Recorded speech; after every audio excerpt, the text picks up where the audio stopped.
Maybe this way she'll learn her place. The husband laughed as he watched his mistress, who had just slapped his wife across the face.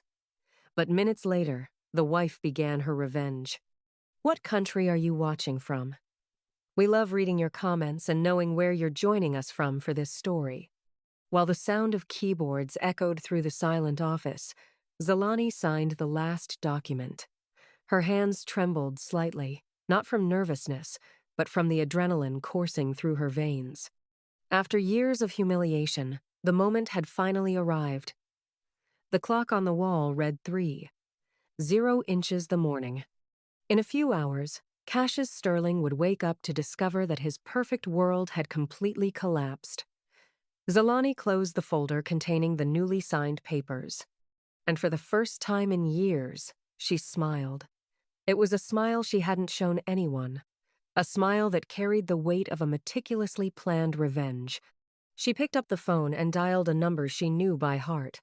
But to understand how she had reached this point, we must go back to the beginning of this story.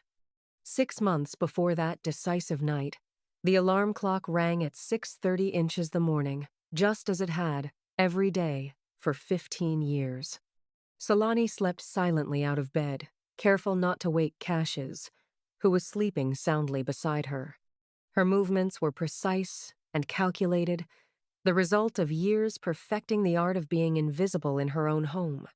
She walked lightly to the bathroom, her bare feet barely touching the cold marble floor that Cassius had chosen when remodeling the house without even consulting her. The bathroom mirror light reflected her image. At 40, Zalani retained a serene but worn beauty. Her deep dark eyes had lost some of their innate shine, and her textured hair, which she once wore loose in glorious long twists, was now always pulled back into an impeccable, severe bun. Cassius had achieved his goal. He had turned the vibrant, dreaming woman she once was into a shadow of herself. After showering and putting on one of her discreet two-piece suits, Zalani went down to the kitchen to make breakfast. The house, decorated with luxury finishes that Cassius bragged about to his guests, had become a gilded cage for her. As she brewed the coffee and toasted the artisan bread, she remembered the early years of their marriage, back when she still believed that Case's constant criticisms were just his way of helping her be a better person. The sound of footsteps on the stairs snapped her out of her thoughts. Cases came down already dressed in a bespoke suit, checking his cell phone. At 45, he was still an attractive man with his fade perfectly groomed and that smile that had captivated half the business world of Chicago. That same smile he now used in private to humiliate her. "Good morning, sweetheart," Zalani said with the smile she had perfected over the years. A smile devoid of any genuine emotion, a mere habit of compliance. Cassius barely looked up from his phone. "You haven't forgotten I have an important meeting at 9. I hope my blue shirt is pressed, and don't bother me during the day with your trivialities." Zalani felt the familiar sting in her chest, but her expression didn't change. "Of course, everything is ready, and your breakfast is served." Cassius sat at the table without a word of thanks and began to eat while checking his emails. Zalani remained standing, watching him. There was a familiarity in his posture, in the movement of his eyes scanning the screen. In recent months, she had noticed changes in his behavior. He came home later, smiled more often during his phone calls, and had started paying renewed attention to his appearance. "How's that little project of yours going? Making clothes?" Cassius asked, feigning indifference. But Zalani recognized the prelude to a humiliation instantly. "It's going well. This week, I finished 3 gowns for clients in the neighborhood." Cassius's loud laughter made Zalani feel small. "Clients in the neighborhood? Zalani, you're 40 years old. Are you still playing at being a fashion designer? Don't you think it's time to grow up and dedicate yourself to something more serious?" Zalani clenched her fists behind her back, but kept her voice serene. "It's something I enjoy, and it gives me some extra income." "Extra income?" Cassius said with disdain. "Earning $50 for a dress isn't extra income, it's pocket change. But I suppose for someone who has never had real ambitions, It must seem like a lot of money. Every word was like a slap, but Solani had learned to take them without showing pain. However, something inside her had begun to shift. It was no longer just about enduring the humiliation. It was about observing, studying, and understanding exactly who the man was that she had shared 15 years of her life with. Cassius finished his breakfast and headed for the door. "I'll be late tonight. I have a business dinner. Don't wait up." Zalani saw him off with a kiss on the cheek, which he received with indifference. When the door closed, she stood motionless for a few seconds, breathing deeply. Then, with deliberate movements, she went to the house computer and turned it on. Cassius believed she was a simple woman, technologically illiterate, but he gravely underestimated his wife. Over the following days, Zalani maintained her usual routine, but with a difference. Now every conversation, every gesture, every detail of Cassius's life was carefully observed and recorded in her mind. She began keeping a journal not of emotions, but of concrete facts, times, phone calls, behavioral changes, names he mentioned carelessly. It was during one of those afternoons of silent observation that Naomi appeared in her life. Cassius had come home with several colleagues for a work meeting, and she was among them. Naomi was a 32-year-old architect with a modern, aggressive beauty that contrasted sharply with Solani's quiet elegance. During the meeting, Solani played her role of the perfect wife, serving coffee and appetizers to the guests. But she immediately noticed the way Naomi looked at Cassius, and more importantly, the way he looked back at her. There was an evident chemistry between them, a complicity that went beyond a simple professional relationship. "Thank you, Mrs. Sterling," Naomi said with a smile that didn't reach her eyes when Zalani poured her coffee. "How lucky Cassius is to have such a devoted wife."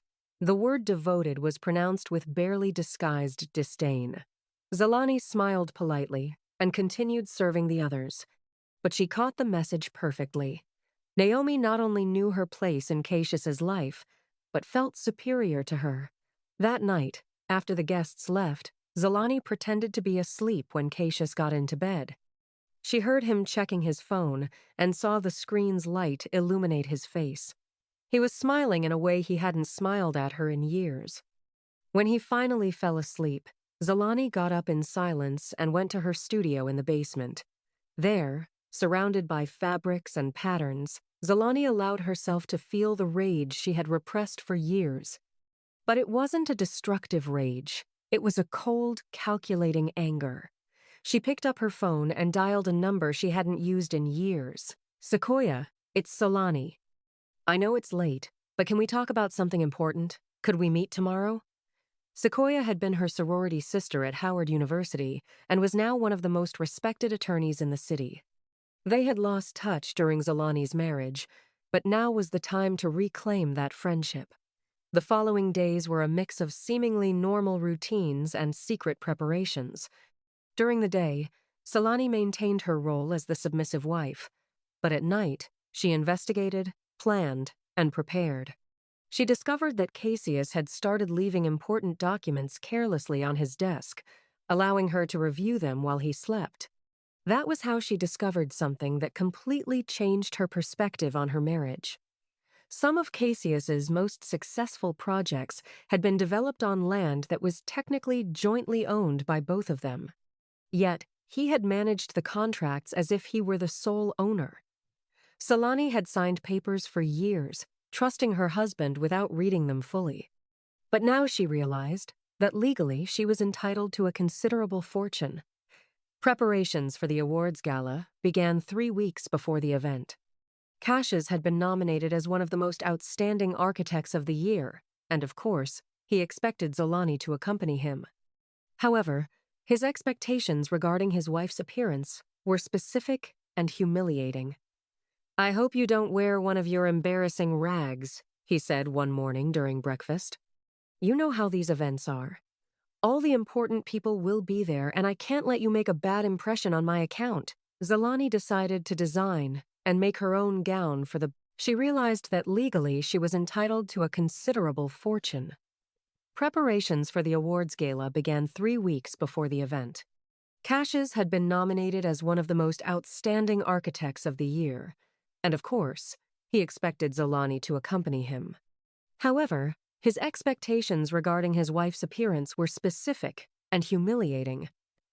"I hope you don't wear one of your embarrassing rags," he said one morning during breakfast.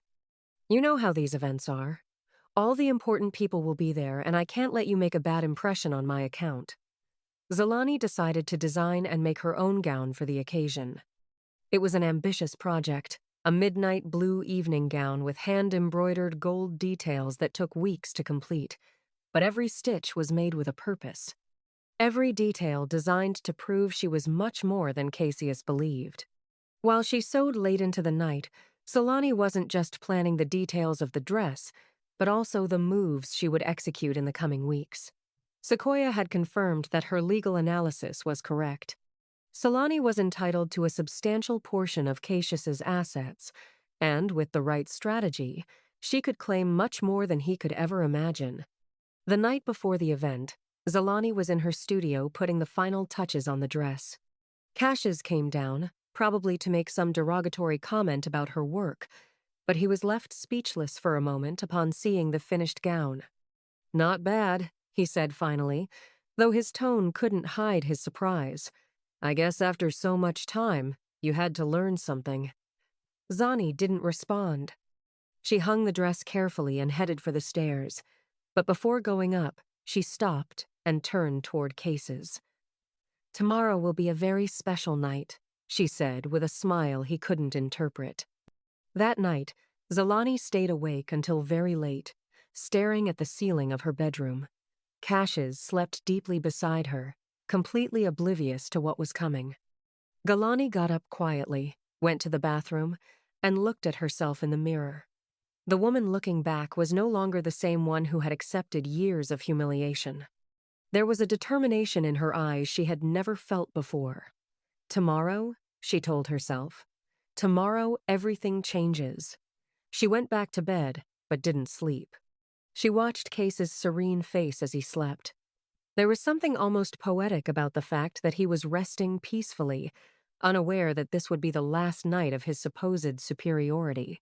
Zolani knew that after the awards gala, nothing would ever be the same.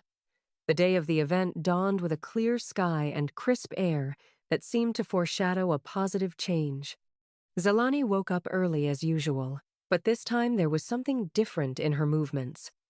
Every gesture was more decisive, every step firmer.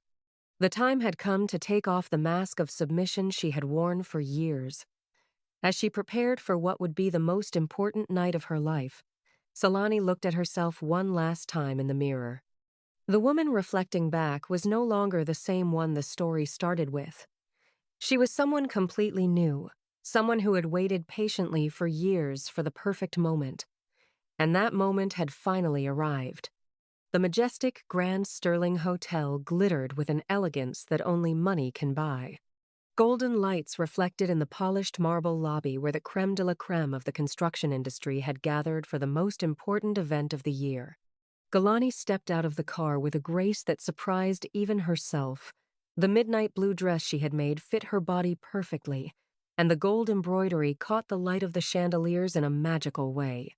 Cassius, impeccable in his tuxedo, walked beside her with the confidence of someone who knows all eyes are on him. But this time, eyes were also drawn to his wife, though he didn't seem to notice.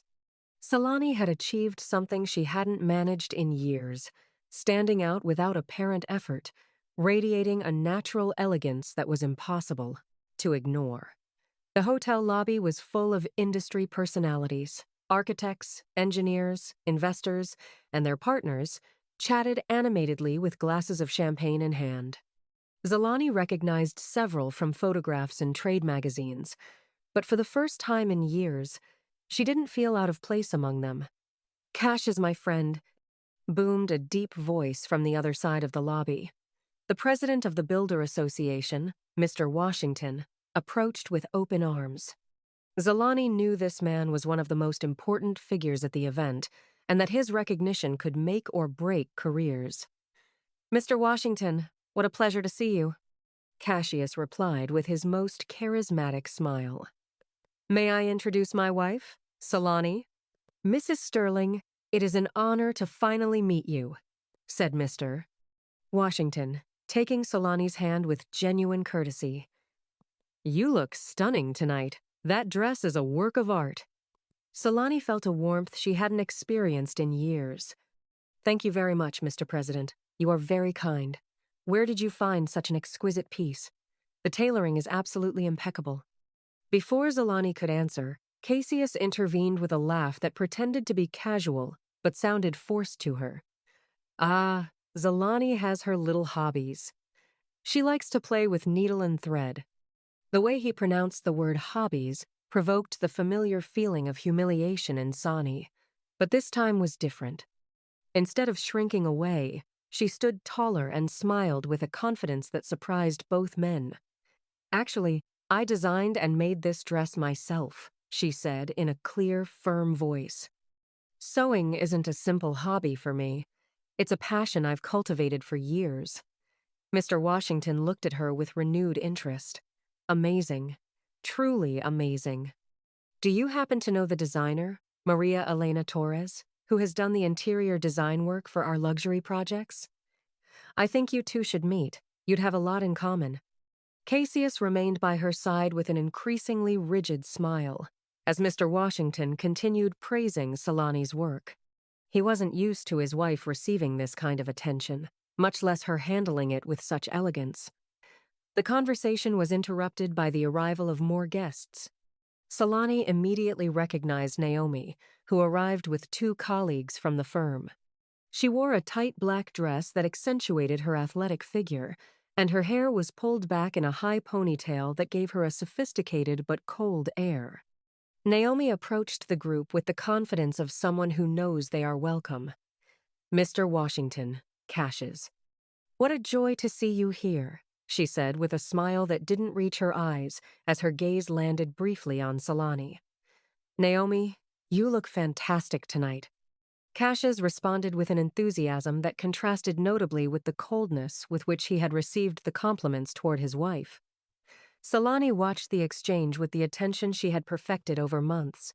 There was a familiarity in the way Cassius pronounced Naomi's name that went beyond professional, and the way Naomi looked at him with barely disguised possessiveness confirmed the suspicions Solani had been cultivating. "Mrs. Sterling," Naomi finally addressed Zolani with a smile that might have seemed kind to a casual observer. "What an interesting dress. Very homemade." The word homemade was pronounced with the same disdain she had used weeks earlier in their home. Zolani felt the provocation, but kept her composure. "Thank you, Naomi. I designed it especially for this occasion." "What talent," Naomi murmured, though her tone suggested quite the opposite. The tension between the two women was palpable, but the men didn't seem to notice. "Mr. Washington continued his conversation with Cassius about future projects, while Solani and Naomi sized each other up like two gladiators evaluating an opponent. Over the next hour, this scene repeated several times. Zolani was introduced to various prominent figures of the event, and on every occasion, she received sincere compliments for her elegance and her dress. Businessmen, architects, and their wives seemed genuinely impressed by her presence.